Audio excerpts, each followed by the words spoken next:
आज हम बात करे वाला बानी एगो दतखोड़ा के बारे में, जवना के तनी पहचानते हो लगन जौन मनीष कश्यप के बारे में आके हमेशा जहर उगेला। इ दतखोड़ा के देख लगन एगो आगे के तो दशरवा के दांत टूटिए गइल बाटे, हमरा भेटाई तो 32 के 32 दांत टूट देम साला के। इहो साला मनीष कश्यप के बारे में आके अनाप शनाप बोलत रहेला, तो एकर तो पेलाई हुई है पर दबा के। आपने सबसे पहले घबराना नहीं है।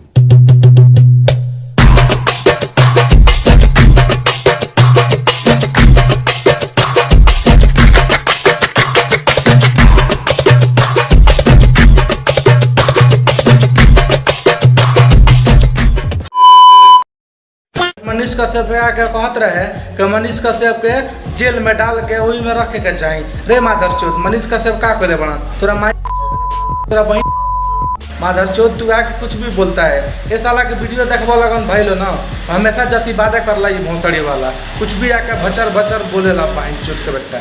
ई साला विकास राज के मौसी के लड़का हटे, ई माधर चौथ के कोनो काम धंधा ना रहेला, लाके आखिर मुंबई से जाके भोजपुरी में का करेला, आखिर एकर काम का बाटे। हमेशा लोग के बारे में जहर उगले सरवा के काम बाटे।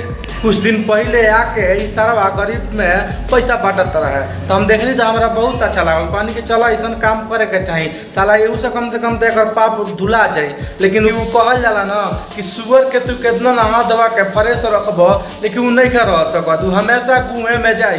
इहो सरवा के उहे काम बाटे, एकरा के कितनो तू समझा दो फिर भी ये गुहे वाला काम करी।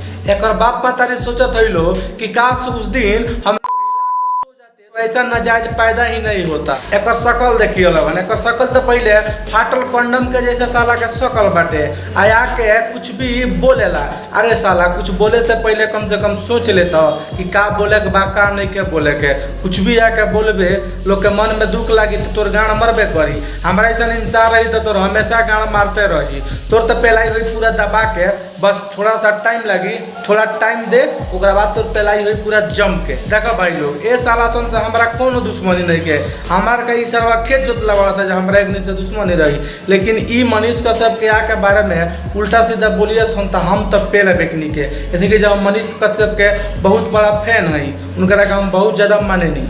आ एकनी के लागत है कि मनीष कश्यप जेल में रह जी। अरे साला चूतिया उ का तनी के माई कि जेल में रहियन, वो तुरंत बाहर अइयन तू देखत रहसन, ओकरा बाद तहनी के आके उनकर छाट साफ करबसन। समझ में आए?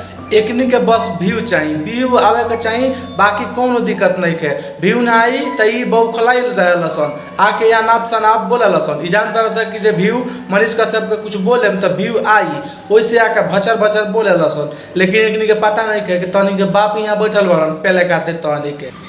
If you are bad, I am your dad.